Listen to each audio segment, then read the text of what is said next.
Itu mirip kayak seorang wanita yang rambutnya panjang banget. Dia pakai ya standar lah, rok putih seperti itu. Dia nongol kayak nembus tembok begitu, tapi cuma setengah badan gitu. Setengah badannya tuh masih di tempatnya Mbak Anita. Sementara setengah badannya lagi udah di kamarnya Mas Hamdan.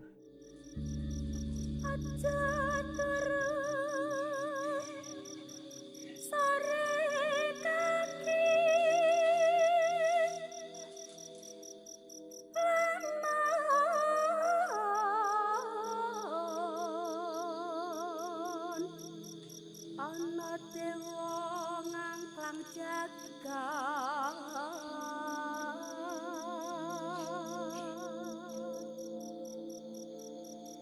nyangking bokor kencanane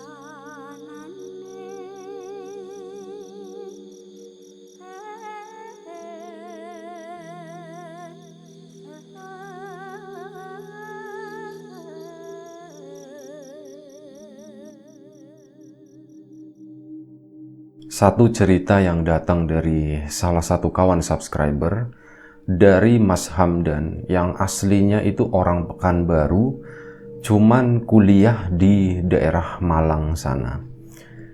Kejadiannya sekitar tahun 2004 di sebuah kosan yang kosannya sebenarnya nggak angker, tapi penghuninya yang angker begitu. Dan sebelum kita lebih jauh ke cerita, seperti biasa gue pengen ngucapin banyak-banyak terima kasih buat kawan-kawan subscriber semuanya. Terima kasih buat kawan-kawan yang udah kasih support, udah kasih dukungan. Terima kasih juga buat kawan-kawan yang udah kasih like, udah nge-share ke yang lainnya. Gak lupa juga terima kasih banyak buat kawan-kawan yang udah ninggalin komentar. Terima kasih banyak semuanya. Balik lagi ke ceritanya Mas Hamdan. Tahun 2004, Mas Hamdan itu migrasi dari Pekanbaru ke Malang untuk sebuah studi di salah satu kampus yang besar di Malang sana. Dan waktu itu awal-awal kuliah, Mas Hamdan itu masih ngikut salah satu sepupunya yang memang kuliahnya juga di situ di daerah Malang situ. Dia beberapa bulan nginep atau ya nebeng gitu di rumah sepupunya itu tadi. Dan akhirnya setelah kurang lebih sekitar 4 bulan, Mas Hamdan pun pengen mandiri gitu. Pengen punya kosan sendiri gitu. Kosan yang jaraknya itu lebih dekat ke kampus dia. Karena di tempat sepupunya itu jarak yang ditempuh itu kurang lebih sekitar setengah jam. Naik motor, dan itu kata Mas Hamdan itu cukup capek juga kalau setiap hari seperti itu. Makanya mau nyari kosan yang deket-deket situ aja deh, kampus aja gitu, paling enggak ya jaraknya setengahnya lah, 15 menit atau berapa gitu, yang penting jangan sampai setengah jam lebih gitu. Dan akhirnya Mas Hamdan pun nanya-nanya ke teman-temannya di kampus. Karena memang sebagian besar dari mereka yang memang dari luar kota, mereka kan ngekos, dan ngekosnya yang gak jauh-jauh dari kampus tadi. Makanya coba nanya-nanya gitu, aku lagi nyari kosan nih gitu, kalian ada ini gak, ada referensi kosan yang enak dan murah begitu. Yang dicarinya kan yang murah pasti, dan pastinya nyarinya yang enak juga. Dan teman-temannya ada ngasih masukan di sini, tapi menurut Mas Hamdan itu, wah ini kosan terlalu mewah, terlalu bagus gitu. Harganya juga mahal, tapi itu tadi, karena terlalu bagus, Mas Hamdan itu nggak terlalu nyaman gitu dengan yang, aduh terlalu rapi begini gitu kan. Aku mau nyari yang di bawah itu, budgetku juga nggak sebanyak itu. Dan akhirnya setelah kurang lebih sekitar 2 minggu nanya-nanya, ada salah satu temennya yang ngasih tahu, bro, ini ada nih satu kosan, tapi kosannya kecil, pinggir sawah, mau nggak gitu. Boleh, ayo tengokin yuk, kata Mas Hamdan tuh seperti itu.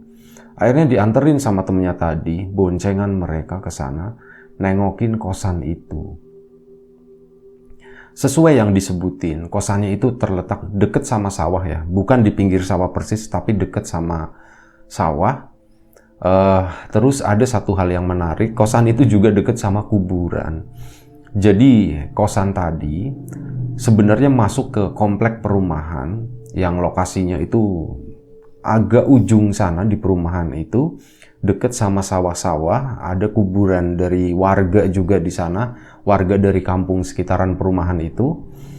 Dan kosan tadi tepatnya itu letaknya di lantai 2. Lantai satunya itu ditempati sama tuan rumahnya.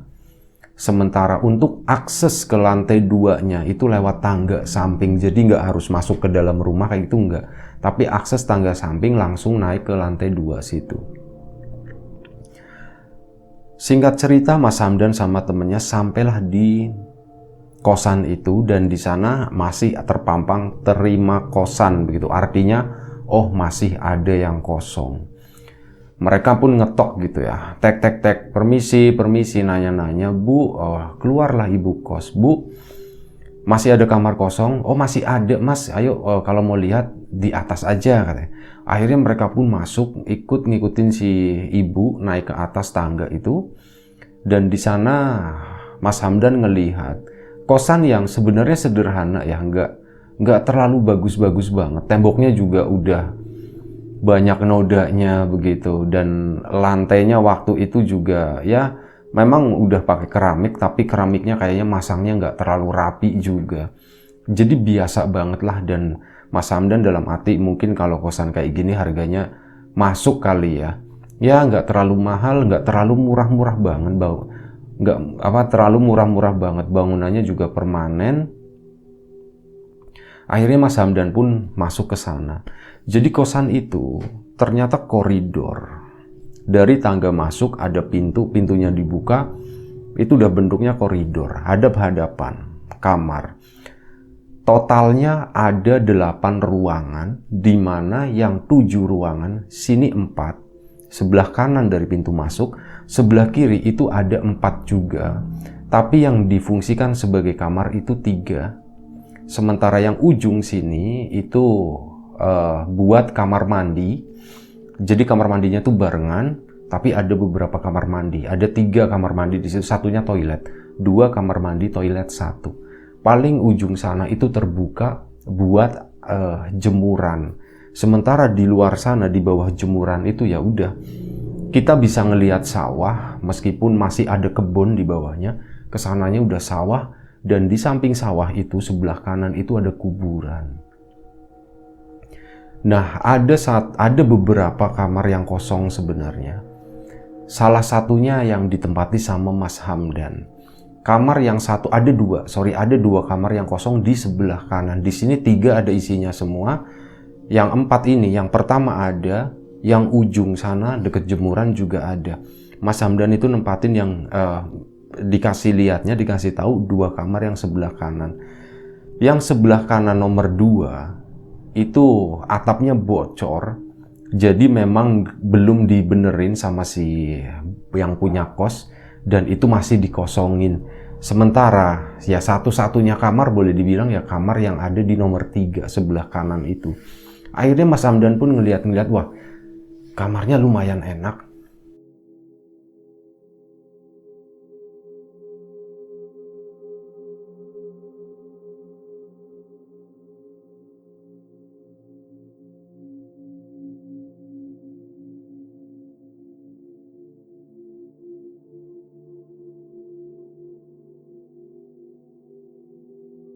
Mohon maaf ya, ada insiden kecil, bersin tiba-tiba gitu.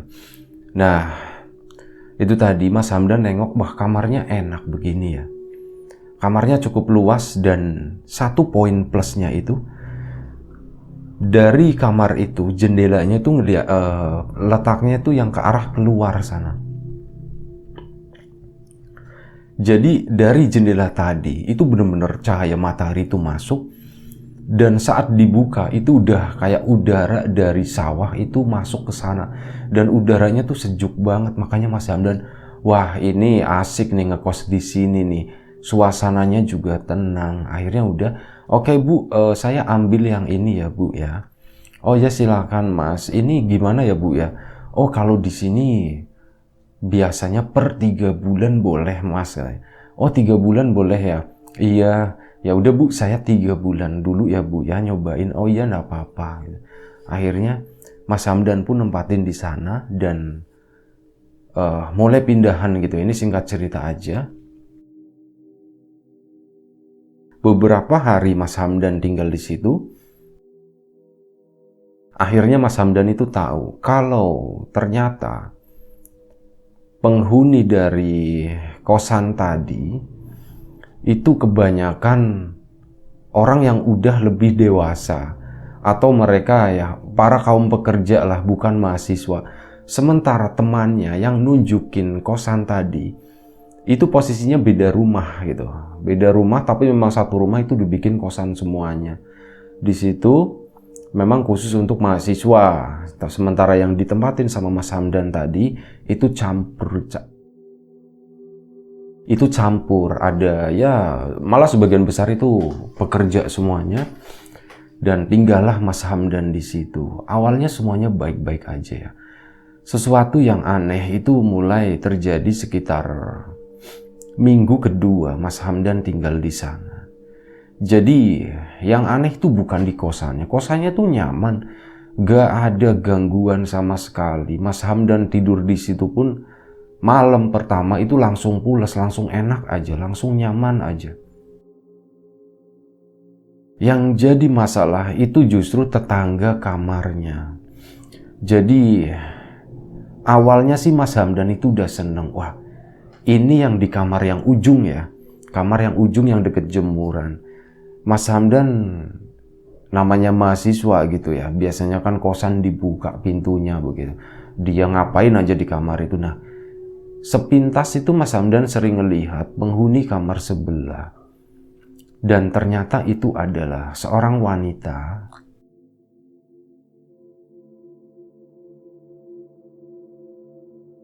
Seorang wanita yang dibilang masih muda juga enggak, mungkin udah matang begitu ya. Usianya sekitar 30 tahunan.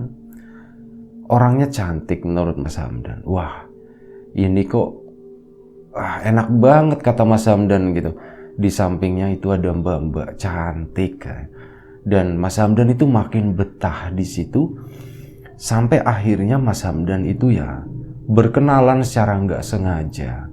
Jadi si mbak tadi itu keluar kamar dan nyapa Mas Hamdan. Disitulah kesempatan kenalan. Akhirnya mereka pun berkenalan. Cuman memang Mas Hamdan itu nggak pernah ngelihat dalam kamarnya gitu, dalam kamarnya si mbak tadi. Kamarnya itu selalu tertutup karena posisinya memang di depan kamar mandi. Jadi mungkin risih juga ya, apalagi seorang perempuan begitu kan. Kalau orang keluar dari kamar mandi terus ngeliat kamarnya kebuka kan jadi nggak enak. Makanya itu tadi kamarnya itu selalu nutup. Dan pernah suatu hari di minggu ketiga, mau masuk minggu ketiga, Mas Hamdan secara nggak sengaja itu ngelihat dia lagi jalan ke jemuran, baru balik dari jemuran dan papasan sama si mbak tadi lagi buka pintu begini dan nyapa begitu kan. Sepintas Mas Hamdan itu ngelihat ke dalam ruangan itu, ke dalam kamarnya si mbak itu. Dan Mas Hamdan itu agak kaget, agak shock juga. Kenapa? Karena yang Mas Hamdan lihat sesuatu yang gak biasa gitu, sesuatu yang gak wajar dan cenderung agak sedikit menyeramkan. Jadi di kamarnya si mbak itu, di seluruh bagian temboknya yang terlihat sama Mas Hamdan waktu itu, yang kelihatan itu cuman rambut sambung atau apa ya nyebutnya tuh cemoro atau apa gitu.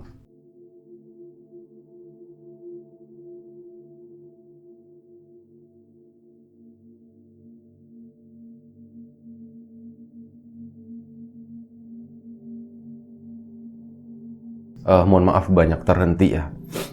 Tiba-tiba ya itu tadi bersin dan tenggorokan agak serak. Nah, yang dilihat Mas Hamdan itu cemoro, rambut sambungan begitu yang biasa dipakai untuk kayak bikin ini ya, sanggul seperti itu. Nah, itu berjejer-jejer, berderet, itu ditempelin di tembok. Itu Mas Hamdan di sana jadi mikir, waduh kok jadi serem begini gitu kan. Dan si Mbak tadi tuh kayaknya udah nggak apa-apa, nggak usah takut katanya. Ini mah biasa, emang kalau ditempelin kayak gitu kelihatannya serem. Tapi ya padahal enggak gitu. Oh iya Mbak, anda Mbak gitu. Akhirnya apa? Udah Mas Hamdan balik ke kamar gitu kan. Nah, malam-malam selanjutnya tuh begini. Teror pertama kali Mas Hamdan sore gitu. Dia habis mandi dan ngelihat si Mbak, anggap aja namanya Mbak Anita gitu ya. Nah, ngelihat si Mbak Anita itu mau pergi, udah dandan rapi, bawa tas punggung juga. Di sana Mas Hamdan itu nanya, Mbak, mau kemana Mbak? Katanya. Oh enggak, ini aku mau jalan sebentar gitu. Tapi nggak tahu misal diajakin nginep di tempat temen, ya paling nginep di tempat temen gitu. Malam ini kamu tidur sendirian ya, katanya kayak gitu. Wah, serem dong Mbak gitu. Udah nggak usah takut, masa cowok takut. Mbak Anita tuh seperti itu. Akhirnya apa? Mbak Anita pun jalan. Ya, yang Mas Hamdan tahu itu Mbak Anita tuh nggak ada di kamar. Malam harinya, sekitar jam 10 malam. Mas Hamdan itu masih di kamar, belum tidur. Pintu udah ditutup semuanya. Tiba-tiba jam 10 malam, listrik mati, dep gitu. Wah, gelap banget gitu kan. Ini pertama kali nih aku ngalamin mati lampu seperti ini. Dan ya mau ngidupin komputer nggak bisa, mau ngidupin apa lagi gitu, paling cuman bisa nyalain lilin doang sambil tidur-tiduran gitu waktu itu. Dan sambil main game ya, gamenya tuh masih HP yang ular-ularan seperti itu, jadi cuman bisa main itu sambil tidur-tiduran. Itu lampu mati lama banget, udah setengah jam kok nggak nyala-nyala ya. Tiba-tiba Mas Hamdan itu ngedenger samar-samar, itu karena hening gitu. Biasanya kan nyetel musik begitu, tapi karena suasananya hening, Mas Hamdan pun telinganya kan jadi peka dan dia samar-samar ngedenger kok ada suara perempuan lagi ngobrol, dan suaranya itu datang dari kamarnya Mbak Anita. Mas Hamdan kan penasaran gitu, ini kok Mbak Anita kan belum pulang, aku dari tadi tuh nggak ngedengar suara Mbak Anita balik, nggak ngedengar pintu dibuka atau apa gitu kan. Mas Hamdan terus ngedengerin, ini bener nggak sih ada suara orang ngobrol? Iya bener kok, ketawa-tawa kok, kayaknya lagi ada temennya. Akhirnya Mas Hamdan pun penasaran gitu ya, sekalian ke kamar mandi. Udah ada orangnya ini jadi nggak serem ke kamar mandi. Akhirnya Mas Hamdan ke kamar mandi sambil pasang telinga gitu, tepat di depan kamarnya Mbak Anita tadi. Loh bener loh, ini ada orang ngomong di dalam situ gitu. Dan akhirnya udah Mas Hamdan ke kamar mandi, ke toilet, dan Mas Hamdan pun masuk ke dalam kamar lagi. Udah agak tenang, tadinya tuh nggak tenangnya tuh begini. Kamarnya Mbak Anita kosong. Kamar yang sebelah itu kan yang bocor, itu belum ada penghuninya juga. Ini malam ini berarti dia tuh diimpit sama 2 kamar yang kosong. Lampu mati lagi. Itu kan jadi serem gitu Pak, menurut Mas Hamdan. Akhirnya udah malam itu karena udah ada Mbak Anita pulang, Mas Hamdan tuh agak tenang. Akhirnya dia pun tertidur. Sampai keesokan paginya, Mas Hamdan kaget. Pintunya kan dibuka pagi-pagi. Tuk-tuk, Mbak Anita pulang. Dan Mbak Anita masih bawa tas, bajunya memang udah ganti. Loh Mbak, dari mana Mbak? Katanya. Ini aku baru pulang katanya. Nah, baru pulang gitu. Iya, aku baru pulang. Emang kenapa Dan? Gitu. Oh enggak apa-apa. Dalam hatinya Mas Hamdan, waduh, semalam siapa yang ngobrol di tempatnya Mbak Anita ya? Udah bodo amat, kata Mas Hamdan seperti itu. Dan akhirnya hari itu juga di momen yang beda, agak siangan, waktu itu Mas Hamdan itu nggak ada kuliah. Dia lagi biasalah nongkrong-nongkrong di jemuran. Dan waktu itu Mbak Anita juga mau ngejemur sesuatu. Bukan daleman yang jelas, baju biasa gitu. mau dijemur di luaran sana. Di sana tuh ngobrol mereka akhirnya. Mbak, semalam nggak pulang ke sini Mbak katanya. Enggak, Mbak tuh pulang ini nginep di rumahnya teman gitu. Oh, kenapa Dan katanya. Ada apa nih gitu. Mbak Anitanya tuh udah kayak mulai ngeledek gitu. Ada apa nih? Ah, nggak apa-apa Mbak gitu. Cerita aja ada apa gitu. Ini Mbak sebenarnya mau cerita tapi nanti diketawain lagi. Tenang aja, santai aja gitu. Kenapa? Iya, semalam aku tuh Mbak Anita kan nggak di sini. Tapi kenapa aku tadi malam ngedengar ada suara orang ngobrol ya di kamarnya Mbak Anita ya?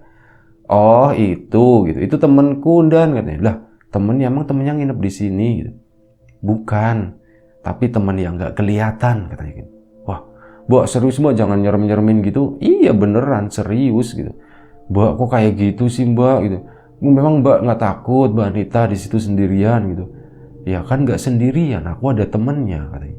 Dan itu ngejawabnya itu dengan tenang banget ya. Mbak Anita tuh kayak seolah-olah nggak terjadi apa-apa, seolah-olah itu hal yang biasa gitu buat dia.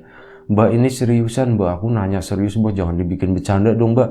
Beneran Hamdan, aku dari semalam itu nggak pulang ke rumah. Dan kalau kamu ngedengar ada orang ngobrol, itu artinya teman-temanku lagi ngobrol di situ. Ya udah, kamu ada yang nemenin gitu. Iya, tapi yang nemeninnya kayak gitu Mbak, yang nggak kelihatan. Ya udah nggak apa-apa gitu. Nanti kapan-kapan tak kenalin kata Mbak Anita. Ah nggak mau Mbak, kalau yang kayak gitu serem Mbak gitu. Mas Hamdannya udah mulai ketakutan di sana.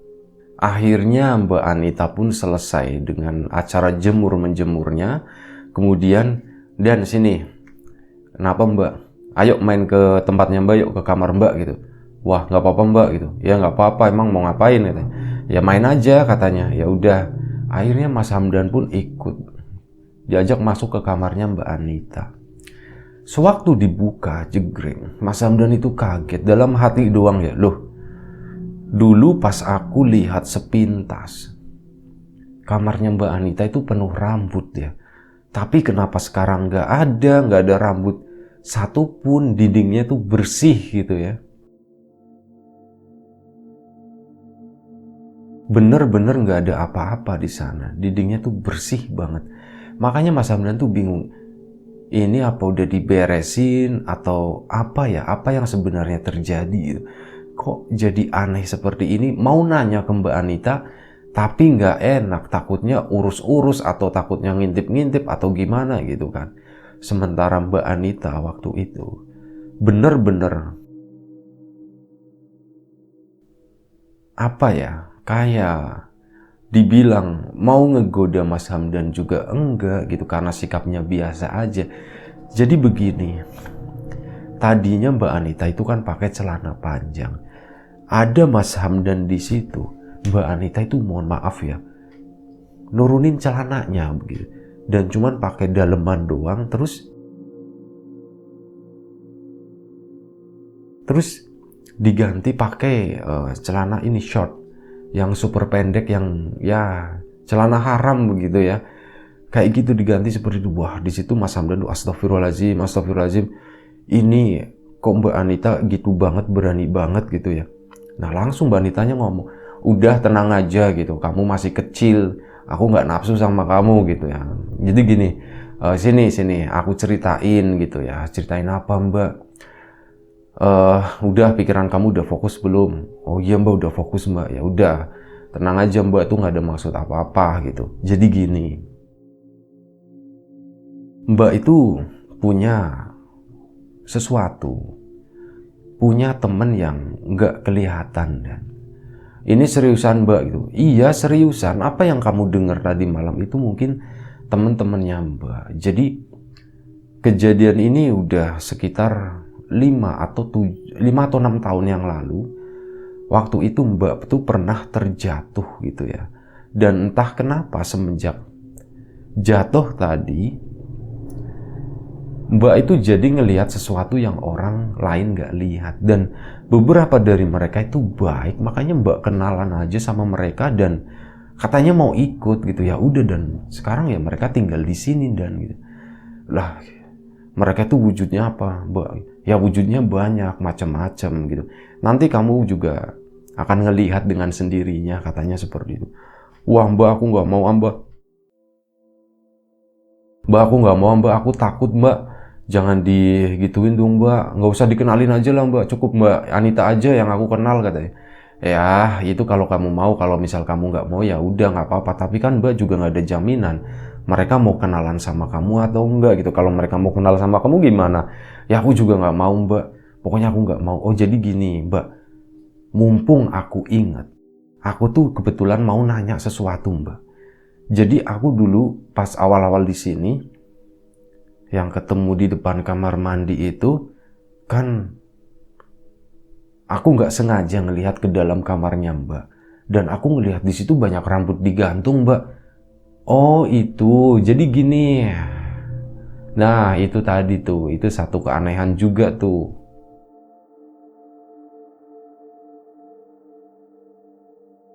Kamu lihat yang sekarang kan, kamar ini ya. Iya mbak, ini bersih kan? Iya bersih. Ya ini aslinya. Aslinya tuh bersih. Jadi yang kamu lihat itu bukan aslinya gitu. Maksudnya gimana mbak? Ya nggak tau lah mbak, juga jelasinnya susah. Udah intinya seperti itu. Ayo bentar lagi udah mau siang, kita cari makan yuk, kata Mbak Anita seperti itu. Intinya begitu aja, Mbak itu nggak sendirian. Ini bahkan ya, ini ada nih ngelihat. Ini di sini ada ini di sini ada ini. Mbak aku serem mbak, aku nggak mau di sini mbak. Ayo mbak kita keluar cari makan. Iya iya. Akhirnya mereka berdua pun cari makan. Makan mereka di sana. Setelah itu mereka pulang lagi. Setelah itu mereka pulang lagi dan Mas Hamdan pun masuk ke kamar. Mbak Anita masuk ke kamar dan malam harinya. Dan aku mau pergi dulu ya, nanti pulangnya mungkin agak malam gitu. Oh iya mbak silakan mbak, kamu baik-baik di rumah ya. Kalau ada apa-apa nggak usah takut, kata Mbak Anita. Aduh mbak jangan diingetin lagi dong, kata Mas Hamdan seperti itu. Dan Mbak Anita pun pergi, kurang lebih sekitar jam 11 malam. Mas Hamdan itu nggak bisa tidur, kepikiran terus dengan apa yang pernah diceritain Mbak Anita gitu tadi pagi, tadi siang itu.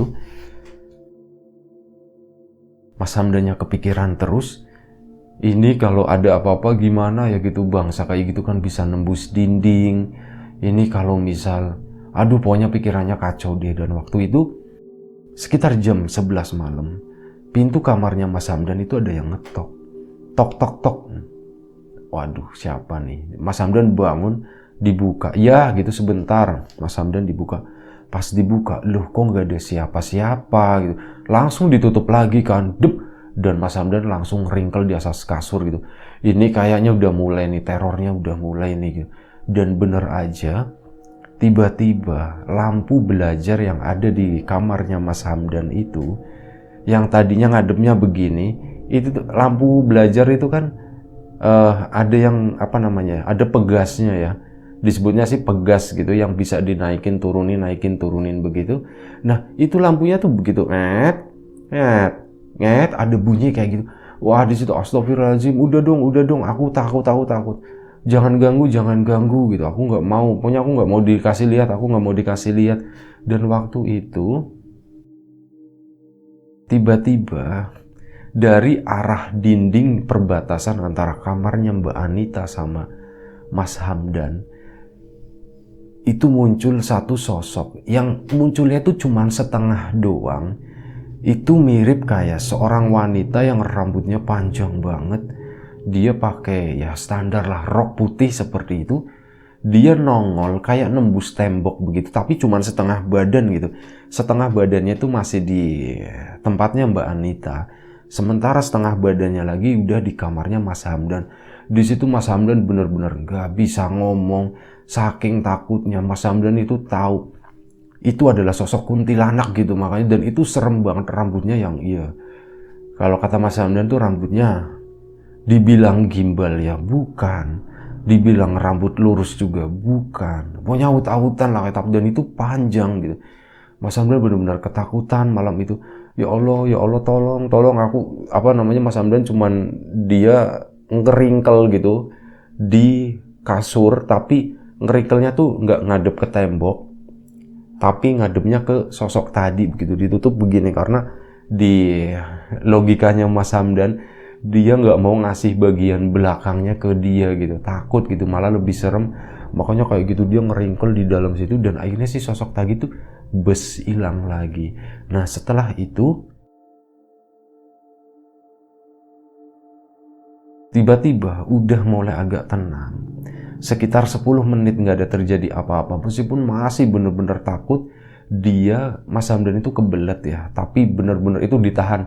Udah, aku nggak mau keluar kamar mandi, aku nggak mau ke toilet, nunggu Mbak Anita pulang. Ini katanya sekitar jam 10, jam 11 mau pulang, tapi kok Mbak Anitanya belum pulang-pulang gitu. Sementara penghuni kosan yang lain itu anehnya begini, Mas Hamdan itu jarang banget ngelihat mereka gitu. Itu benar-benar kayak cuman seminggu sekali, dan itu ngelihatnya juga berapa detik gitu. Papasan udah hilang, papasan udah hilang, kayak gitu doang. Nah, sekitar 10 menit kemudian setelah sosok tadi masuk nembus ke dalam tembok, tiba-tiba Mas Hamdan itu kaget banget. Dia lagi tiduran ngadep ke atas begitu ya. Kok perasaanku nggak enak ya? Aku balik badan aja, akhirnya tengkurap dia. Tengkurap begini tapi ngadepnya ke samping, begini ke lantai begitu. Tiba-tiba dari atas itu ada jatuh sesuatu, bruk gitu. Dan yang jatuh itu rambut yang itu tadi kayak rambut cemoro jatuh, dan itu ngegelung di situ gitu depannya, bruk gitu kan. Astagfirullahaladzim, jatuh lagi, bruk lagi sampai 3 kali. Wah, Mas Hamdan di situ udah cuman bisa berani tutup muka, nggak bisa berani ngapa-ngapain. Keluar enggak.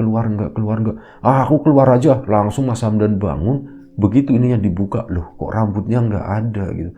Ini rambutnya pada kemana semua? Udah bulat dengan tekadnya tadi, aku harus keluar. Bodoh amat lah, aku mending tidur di jalan. Akhirnya Mas Hamdan langsung keluar, ambil dompet dulu, keluar, deg ke bawah. Dia lupa ngambil kunci motor.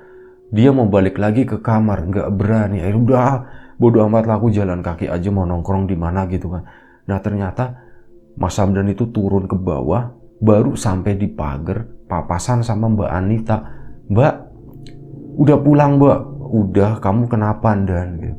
Mbak, aku ditemuin itu Mbak di atas. Mas Hamdan kan nengok begini kan ke belakang. Di atas Mbak, setannya banyak banget Mbak, teman-temannya Mbak. Giliran Mas Hamdan balik lagi ke sini, ngelihat ke arah Mbak Anita. Mbak Anitanya itu udah nggak ada siapa-siapa di situ. Langsung Mas Hamdan kabur dari tempat itu, dari kosan itu, keluar sana, keluar komplek, jalan kaki, dan di situ ada tukang nasi goreng. Makanlah Mas Hamdan di sana, makan, sama di sampingnya tuh ada ini loh, gerobak yang jual rokok-rokok seperti itu. Pesan kopi juga di situ, ngerokok di situ sambil nongkrong begini. Cerita sama si bapak-bapak itu, Pak, aku habis digangguin setan Pak. Wah, di mana? Di situ Pak, di kosan sana Pak. Oh, di kosan situ memang angker ya Mas ya? Iya Pak, angker Pak. Ya cerita-cerita aja, bapaknya juga belum tahu masalah keangkeran kosan tadi. Sebenarnya kosannya itu nggak angker. Dan akhirnya nggak lama setelah itu datang Mbak Anita, diantar sama temen ceweknya. Turun di situ di depan komplek, langsung disapa sama Mas Hamdan ya. Mbak Anita. Nah Mbak Anitanya nengok. Mas Hamdan ke situ ngedeketin. Mbak, asli kan Mbak gitu. Asli gimana? Mbak, tadi aku ketemu Mbak Anita, tapi yang palsunya Mbak, yang plastiknya Mbak gitu. Oh, palsu gimana? Iya, pas aku nengok begini Mbak Anitanya hilang lagi gitu. Lah terus kenapa? Ya udah duduk dulu. Akhirnya apa, Mbak Anita nemenin Mas Hamdan duduk di situ. Gimana tadi ada apa? Gitu. Diceritain semuanya, melihat kuntilanak yang cuman setengah, ada yang ngetok dibuka nggak ada, sama rambut yang pada berjatuhan seperti itu. Mbak Anitanya tuh mau nahan ketawa, ditutup mulutnya begini ya. Udah dibilangin tenang aja, nggak usah takut gitu. Nanti kamu juga lama-lama terbiasa gitu. Mbak, aku nggak mau Mbak. Aku kayaknya nggak kuat Mbak ngelihat yang seperti itu. Nah, kamu nggak kuat kan?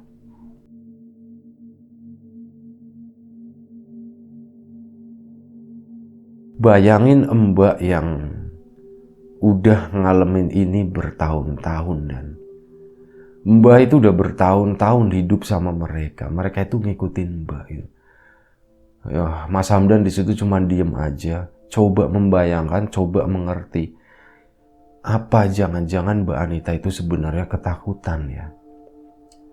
Dan itu ditanyain akhirnya sama Mas Hamdan, Mbak Anita tuh sebenarnya takut enggak sih?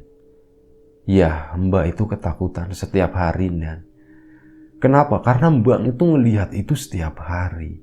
Setiap detik, setiap menit, setiap hari. Dan sekarang Mbak itu lagi proses penyembuhan gitu. Dan mereka itu sengaja Mbak taruh di sana. Bukan Mbak taruh sih, tapi lebih tepatnya mereka tetap diam di sana. Karena apa? Mereka udah nggak bisa ngikutin Mbak saat Mbak pergi keluar gitu. Karena ya kayak udah dipagerin seperti itulah. Semoga prosesnya berjalan lancar dan Mbak pengen bener-bener jauh dari sosok-sosok itu. Itu tuh ngeganggu banget, bikin hidup Mbak itu nggak nyaman. Oh jadi begitu ya Mbak?